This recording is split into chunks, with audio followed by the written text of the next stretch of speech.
Hello friends, मेरा नाम है शशांक सिंह और आप देख रहे हैं मेरा यूट्यूब चैनल। तो आज का जो टॉपिक है जिसके बारे में हम बात करेंगे और इस चैप्टर का आखिरी टॉपिक है बायोस्फीयर। तो क्या होता है बायोस्फीयर, अभी थोड़ी देर में सब कुछ पता चल जाएगा। सबसे बढ़िया टॉपिक है और आखिरी टॉपिक है इस चैप्टर का। तो इस चैप्टर में हम क्या पढ़ रहे थे, इकोलॉजी के बारे में हमने शुरुआत करी, इकोलॉजी नेचर के बारे में, बायोटिक एबायोटिक कंपोनेंट्स। ये बायोस्फीयर का डायग्राम है, अभी ये मैं बाद में समझाऊंगा, पहले मैं इस वाले डायग्राम को थोड़ा सा समझा देता हूं। तो ये डायग्राम आपको दिख रहा होगा, लेवल ऑफ इकोलॉजी जो हम लोगों ने पढ़ा था, ठीक है। तो ये जो मतलब डायग्राम है, इसको एक बार दोबारा से समराइज कर देता हूं ताकि आपको कनेक्टिंग में आसानी। तो देखिए होता क्या है, तो हमने शुरुआत करी थी इंडिविजुअल से। इंडिविजुअल मतलब एक इंसान से। आप जैसे मैं हूं, मैं एक अकेला इंडिविजुअल हूं जो अपना काम कर रहा हूं, ठीक है। तो अब मैं सोच रहा हूं इसको थोड़ा सा एग्जांपल के पॉइंट ऑफ व्यू से हम कनेक्ट करते हैं। जैसे इंडिविजुअल एक आदमी हो गया, ठीक है, एक इंसान, एक जानवर, उसकी तरह से। उसके बाद उसी एक प्रजाति का, जैसे मैं एक इंसानों की प्रजाति से बिलोंग करता हूं, अगर मेरे घर में एक डॉग है तो वो एक अलग प्रजाति का हो गया। अगर कोई और तरीके का जानवर है जो मतलब जंगलों में रहता है तो वो एक प्रजाति का जानवर हो गया। तो कोई भी एक प्रजाति की पॉपुलेशन होती है। उसके ऊपर आती है कम्युनिटी, यानी कि फिर मल्टीपल प्रजातियों की पूरी एक कम्युनिटी बन जाती है जो सारे लोग मिलते हैं। और जब ये सारे लोग मिलते हैं कहां पर, ये सारे लोग क्या है, बायोटिक। और जब ये लोग मिलते हैं एबायोटिक्स और रिसोर्सेज को इस्तेमाल करते हैं, एक हैबिटेट बनाते हैं, तो वो बन जाता है हमारा इकोसिस्टम। इकोसिस्टम के बारे में मैंने डिटेल में सब कुछ समझाया आपको। फिर इकोसिस्टम के बाद आता है हमारा बायोम। बायोम मतलब इकोसिस्टम, जो मल्टीपल इकोसिस्टम है जिनका अलग अलग तरीके का क्लाइमेट, वेदर, वेजिटेशन, लोग, वो सब अलग अलग तरीके के, उसको हम बोलते हैं बायोम, ठीक है। और फिर उसके बाद आता है हमारा बायोस्फीयर। तो बायोस्फीयर क्या है, अगर सिंपल और आसान भाषा में कहूं तो वो जगह जहां पे लाइफ एग्जिस्ट करती है। तो हमारा सोलर सिस्टम है, 8 प्लैनेट हैं, कहां पे लाइफ एग्जिस्ट करती है, अर्थ में। तो अर्थ में हमारी लाइफ एग्जिस्ट करती है। तो क्या हम ये कह सकते हैं कि अर्थ हमारा एक बायोस्फीयर है? कुछ हद तक ठीक है, लेकिन हर तरीके से तो नहीं कह सकते। क्यों, अभी सारी चीजें मैं बताता हूं आपको। तो पहला हमारा जो इसका मतलब है बायोस्फीयर। तो बायो मतलब लाइफ, स्फीयर मतलब पूरा एक ग्लोब जो होता है हमारा। तो अर्थ के ग्लोब को हम कह सकते हैं बायोस्फीयर। लेकिन बायोस्फीयर कंप्लीटली है क्या, लाइफ एग्जिस्ट कहां कहां करेगी? तो लाइफ एग्जिस्ट कहां करती है, बेसिकली लाइफ एग्जिस्ट करेगी जब हमारी 3 चीजें मिलकर बनती है। डायग्राम देखिए, एटमॉस्फेयर, हाइड्रोस्फीयर, लिथोस्फीयर, यानी कि एयर, वाटर और लैंड। इंसान को कहीं तो रुकना होगा ना, लैंड पे रुकेगा या फिर वो समुद्र के तल में नीचे लैंड पे कहीं तो रुकेगा ना वो। उसके अलावा उसको पानी चाहिए, जल ही जीवन है, और हवा, सांस लेनी है। ये 3 चीजें जहां एग्जिस्ट करती हैं। तो ये डायग्राम मैंने बनाया पाई चार्ट इसलिए कि ये हमारा एटमॉस्फेयर हो गया, ये लिथोस्फीयर हो गया, ये हाइड्रोस्फीयर हो गया, और ये जो काला वाला रीजन है ना, ये हमारा बायोस्फीयर कहलाएगा। यानी कि यहाँ पे लाइफ एग्जिस्ट कर रही है। तो ये ग्लोब्स नहीं है, ये बेसिकली एक प्रेजेंटेशन के पॉइंट ऑफ व्यू से बनाया। अगर बायोस्फीयर आप कहीं भी पढ़ेंगे तो इस तरीके की प्रेजेंटेशन आपको देखने को मिलेगी। अगर एग्जाम में अगर क्वेश्चन भी आता है बायोस्फीयर को एक्सप्लेन करना है, वैसे तो ऐसे स्ट्रेट फॉरवर्ड क्वेश्चन तो नहीं आएगा, लेकिन बायोस्फीयर से रिलेटेड कोई क्वेश्चन अगर आ जाता है तो उसमें कहीं ना कहीं आपको बायोस्फीयर भी एक्सप्लेन करना पड़ेगा। तो अगर आप ऐसे बना देंगे तो एक बहुत अच्छा इंप्रेशन पड़ता है एग्जामिनर में, मेंस आंसर राइटिंग में, ठीक है। तो ये हमारा क्या होता है बायोस्फीयर, जहां पे लाइफ एग्जिस्ट करती है, ठीक है ना। जब ये तीनों चीजें मिलकर बनेंगी, लैंड, एयर, वाटर, तभी तो लाइफ एग्जिस्ट करेगी।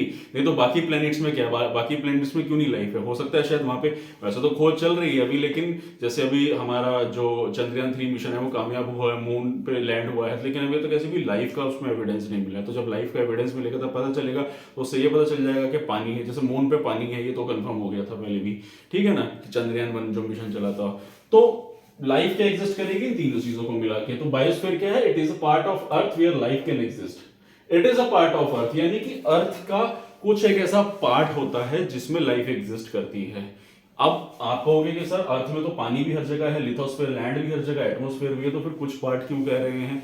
तो देखिए मैं समझाता हूं होता क्या है।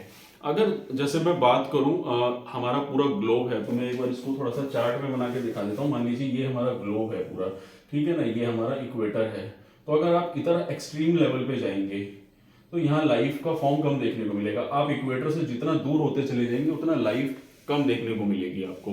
तो यही हमारा बायोस्फीयर होता है बस, ठीक है। अब देखिए बायोस्फीयर में हमारा क्या होता है बेसिकली, पहला ये एक मैंने चार्ट बनाया हुआ है। तो ये चार्ट क्या कह रहा है, इसमें ये बता रहा है कि लाइफ हमारी कहाँ एग्जिस्ट करती है। तो ये हमारा लैंड है, ये सी लेवल हो गया, और ये समुद्र का नीचे तल हो गया। तो समुद्र के तल से 200 मीटर नीचे, यानी कि 660 फीट तक हमारी लाइफ देखने को मिलती है। इतना तक चला जाएगा इंसान, जैसे माइनिंग्स वगैरह होती है ना, तो उसमें नीचे जा सकता है। उसके अलावा अगर हम बात करें सी लेवल से 6000 मीटर यानी कि 20,000 फीट तक हमारी लाइफ देखने को मिल सकती है। अब हम अबव सी लेवल इसलिए लेते हैं क्योंकि लैंड के ऊपर माउंटेन्स भी होते हैं, डेक्कन प्लेट्यूज भी होते हैं, तो इसलिए मेजरमेंट हमेशा सी लेवल से लिया जाता है कि सी लेवल से ही हमें नापा जाता है कितना है। तो 20,000 फीट तक हमारी लाइफ एग्जिस्ट होगी। उसके बाद क्या होगा, लाइफ पॉसिबिलिटी कम हो जाएगी या एकदम खत्म ही हो जाएगी। ठीक है, तो absent extreme north pole south pole, तो यानी कि जो भी मैंने बताया ना आपको, हमारे नॉर्थ पोल और साउथ पोल है अर्थ के, यानी कि जो हमारा ये नॉर्थ पोल और साउथ पोल होता है, अगर ये अर्थ है तो ये extreme north pole extreme south pole, यहाँ पे लाइफ आपको नहीं मिलेगी, एकदम एग्जिस्ट होगी, इक्वेटर पे मिलेगी, फिर लाइफ ऊपर ऊपर होते होते कम हो जाती है हमारी लाइफ। उसके बाद आता है हमारा हाईएस्ट माउंटेन एंड डीपेस्ट सी। तो अभी जैसे मैंने आपको बताया ना कि जितने ऊंचे माउंटेन्स में जाओगे, जितने गहरे समुद्र के तल में जाओगे, लाइफ का जो फॉर्म है वो कम होता चला जाता है।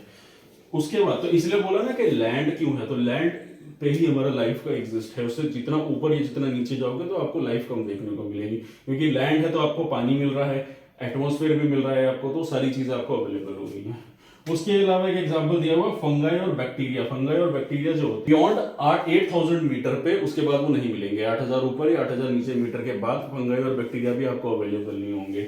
एनर्जी कम्स फ्रॉम सन, तो ये तो हमने पढ़ा कि लाइफ कहां तक एग्जिस्ट करती है। अब इस लाइफ में अगर एनर्जी चाहिए हमें, तो वो कहां से मिल रही है, सन से। सन के बारे में मैंने आपको बताया था, सनलाइट हमारे सूरज को मिल रही, जो हमारा सनरेज फेंक रहा है हमें सूरज की किरणें, तो सनलाइट की कितनी ज्यादा इंपॉर्टेंस है हमारी लाइफ की एग्जिस्ट में। जब सनलाइट नहीं होगी तो आप मान के चलिए जो हमारी पूरी पृथ्वी है ना, वो ठंडी जो होती है हमारी पृथ्वी, वो पूरी बर्फ से जम जाएगी। ऐसा हो जाएगा, टेम्परेचर इतना ठंडा हो जाएगा कि लोग सर्वाइव करना मुश्किल हो जाएगा। इसलिए सनरेज हमारे लिए बहुत ही ज्यादा इंपॉर्टेंट है। फिर यहाँ पे एक सवाल उठेगा, आप लोग कहेंगे कि सर अगर सनरेज मतलब रात को तो नहीं रहता है सूरज, तब ठंड क्यों नहीं पड़ती है?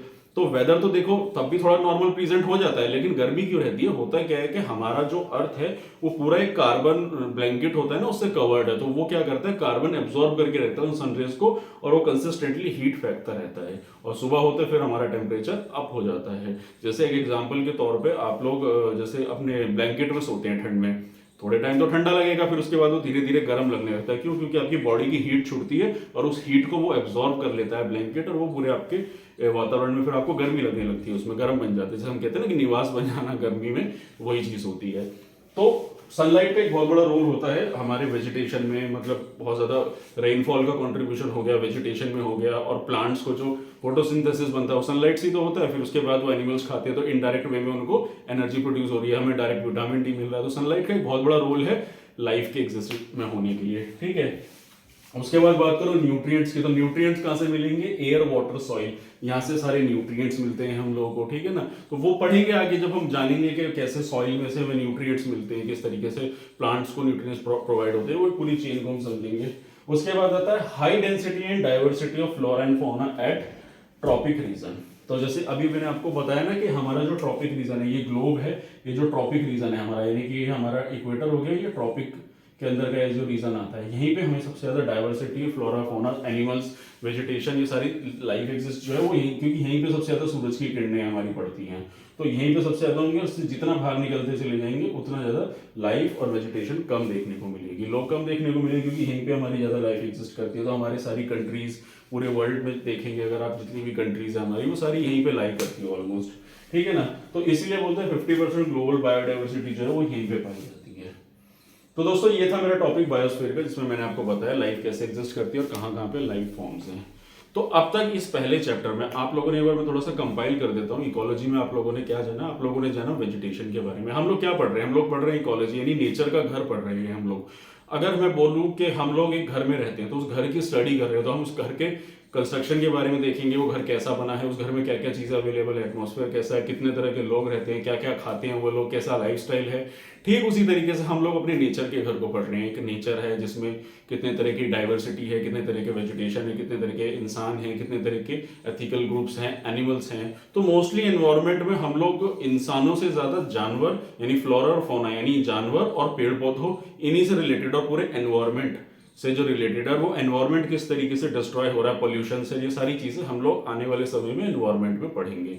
क्योंकि इस चैप्टर का नाम, सॉरी, जो सब्जेक्ट है हमारा एनवायरनमेंट है ना, तो एनवायरनमेंट में हम बेसिकली यही पढ़ते हैं कि इकोलॉजी, इकोसिस्टम, ये जो हमने सारा अभी पूरा चार्ट पढ़ा ना, तो इसी से रिलेटेड ही हमारी सारी चीज़ें होंगी। तो अब हमारा अगला चैप्टर होगा फंक्शंस ऑफ इकोसिस्टम, के इकोसिस्टम किस तरीके से फंक्शन करता है, क्या फूड चेन होती है, वो सारी चीज़ें आने वाले टॉपिक पढ़ेंगे। अच्छा है, मज़ेदार आएगा।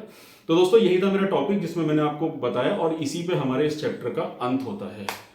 तो यहाँ से एक इन्फॉर्मेशन और देना चाहूँगा कि अगर आप लोगों ने यूपीएससी की बुक अगर अभी तक परचेज नहीं करी है, चाहे वो शंकर आईएएस हो या पॉलिटी की लक्ष्मीकांत हो या और भी कोई एनसीईआरटी बुक हो, तो आप मेरे डिस्क्रिप्शन लिंक में जाइए और वहाँ से जाके बुक परचेज कर सकते हैं। अमेजोन से आपको ऑनलाइन ऑर्डर करके इजीली बुक परचेज कर सकते हैं।